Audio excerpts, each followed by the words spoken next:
হঠাৎ দেখা। রোদটা চকচক করছে সকাল থেকে, আজ যেন বেশি বেশি। জানলার পর্দা সরিয়েও আবার টেনে দেয় দিয়া। আজ সোমবার, তিন্নির স্কুল আছে। বাবা মেয়ে ঘুমাচ্ছে অসাড়ে। মেয়ের মাথার চুলগুলো আলতো করে সরিয়ে মুখটার দিকে তাকিয়ে থাকে দিয়া। আজও সেই মুখের সাথে মিল খুঁজে পেল। একটা বাতাস বুকটা হালকা করে বেরিয়ে আসে দীর্ঘশ্বাস। সেই দিন ছিল ওর প্রথম দিন। কলেজের পুরনো আম গাছটার তলায় দেখা হয়েছিল প্রদীপকে। নবীন বরণ উৎসব। মাথার চুলগুলো কিছুটা ঘামে ভেজা। বাবলুকে কি যেন বোঝাচ্ছিল। সাধারণ কবি কবি চেহারা, কিন্তু অসাধারণ চোখের মালিকের দিকে। টিপ টিপ বৃষ্টিটা শুরু হতেই কোথায় চলে গেল প্রথম দেখা, প্রথম প্রেম। মানব পাশ ফেরাতেই দিয়া অতীত থেকে সোজা বর্তমানে এসে পড়ল। তিন্নি মানবকে দুজনকে তুলে রেডি করিয়ে তিন্নি স্কুল পাঠিয়ে দিল মানবের সাথে। ওর এ বাড়িতে বেশি কাজ নেই। টিভি দেখে নিজের সময় কাটিয়ে যখন তিন্নিকে আনতে গেল, তখন কিছু টুকরো টুকরো মেঘ জমা হচ্ছিল আকাশে, টুকরো টুকরো স্মৃতির মতন। মন খারাপ করিয়ে দিল দিয়ার। মানব দিয়াকে নিয়ে এখানে নতুন এসেছে। আগে ওরা যাদবপুরে থাকতো না, শ্বশুর বাড়িতে টালিগঞ্জের দিকে থাকতো। মেয়ে গাড়িতে আসতো স্কুল, পড়াশোনার সুবিধার জন্য এখন এখানে চলে এসেছে ফ্ল্যাট নিয়ে। আসলে শ্বশুর শাশুড়ি আর একটা বাচ্চা চাইছে ওদের কাছ থেকে।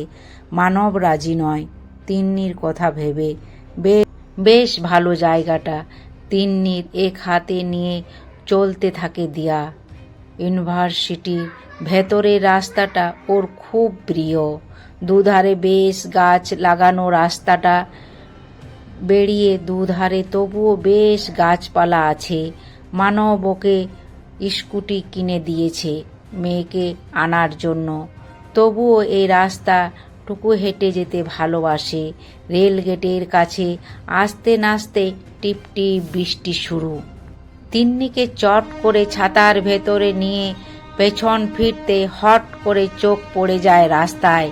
প্রদীপ তো, সত্যই প্রদীপ তো। একটা দোকানের ভিতরে ঢুকে দাঁড়ায় ও। ভেতরের সময় যাদবপুর স্টেশন চত্বরে কত মানুষকে চেনা চেনা লাগে। বৃষ্টি পড়ছিল, তাই রাস্তার ধারে দাঁড়িয়ে থাকে প্রদীপ। ও দেখল প্রদীপকে। প্রদীপ হয়তো ওকে দেখেনি, বা হয়তো দেখতে চায়নি।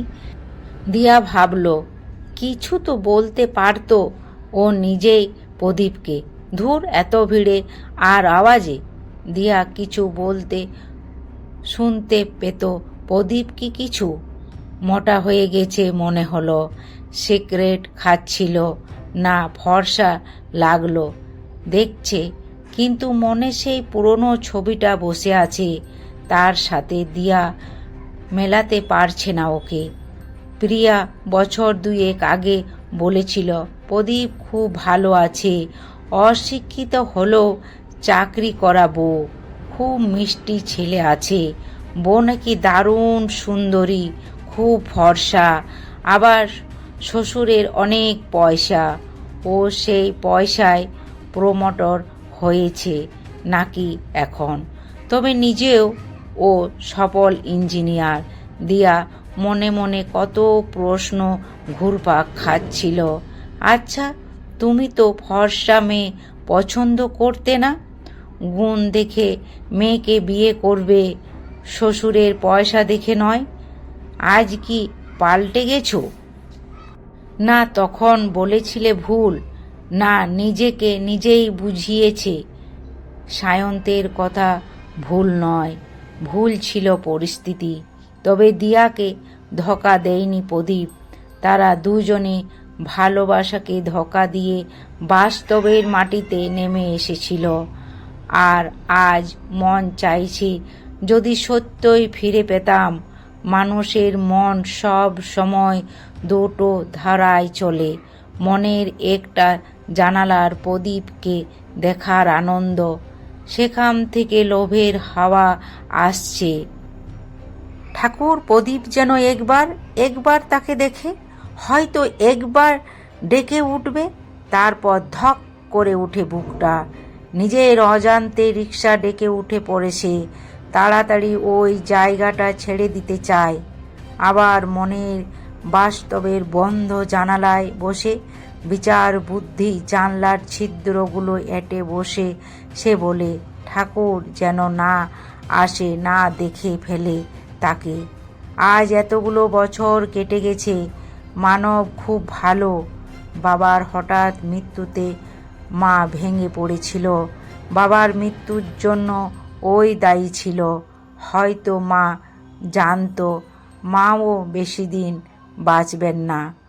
বাস্তবের কাছে নত, ভালোবাসার কাছে হার মেনে সেদিন বিয়ে করেছিল। তবে ভালোবাসার একটা নতুন রূপ সে দেখেছে। হ্যাঁ, ভালোবাসার নতুন রূপ, যে একসাথে সংসার করলেও একটা অভ্যাসে ভালোবাসা বেঁচে থাকে। নিজেদের ভালোবাসার মানুষটাকে না পেলেও কখনো কখনো ভালো থাকা যায়। আজ দুজনে সংসারী, কিন্তু নিজেদের ভালোবাসাটা আজও কত স্মৃতিমধুর এবং পবিত্র। সেই সময়ে প্রদীপকে বিয়ে করা মানে ওর পুরো কেরিয়ার নষ্ট করা। সংসারের চাপে পড়ে ও কোনোদিন সেই জায়গায় পৌঁছতে পারত না। আজ যেখানে আছে, 2 দিন পর বোঝা মনে হতো দিয়াকে। সুন্দর প্রেমটা হয়ে যেত চরম ভুলের মতো। আর যদি প্রদীপ জানতো দিয়ার কোলে আছে তার সন্তান। প্রদীপ প্রতারক নয়, দিয়া তখন সরে এসেছিল, তার নিজের তাগিদে আঁকড়ে ধরেছিল মানবকে। মানবকে সব দিয়েছে, তাকে সংসার, সম্মান, এমনকি দিয়াকে নষ্ট করতে দেয়নি তার ভালোবাসার চিহ্নকে। দিয়া পেয়েছে অবলম্বন, আর মানব বাবা হিসাবে খুব ভালোবাসে তিন্নিকে। দিয়াকে সম্মান করে, দিয়া সম্মান করে ওকে। দুজনের সুখের সংসার। প্রদীপকে সে জীবনে পায়নি, কিন্তু স্মৃতিতে বড় উজ্জ্বল হয়ে আছে ওর মনের গোপন কোণে। ওরা প্রেমের সময় ঠিক করেছিল মেয়ে হলে নাম দেব তিন্নি। মানব সেই নাম রাখতে দিয়েছে ওকে। ভালোবাসার সন্তান, বুক জুড়ে আছে দিয়া। তাদের সেই প্রথম ভালোবাসাটা আজ সুন্দর, অমলিন আছে। শেষ হয়েও হয় না শেষ। কলিং বেল আছে। হঠাৎ দরজায় ঠক ঠক। দিয়া দরজা খুলে দেখল মানব। মানব বলল, দেখো তো কে এসেছেন। হঠাৎ দেখা হতেই দিয়ার হৃৎপিণ্ড যেন থমকে দাঁড়ালো। এ কি, প্রদীপ এসেছে কেন মানবের সাথে?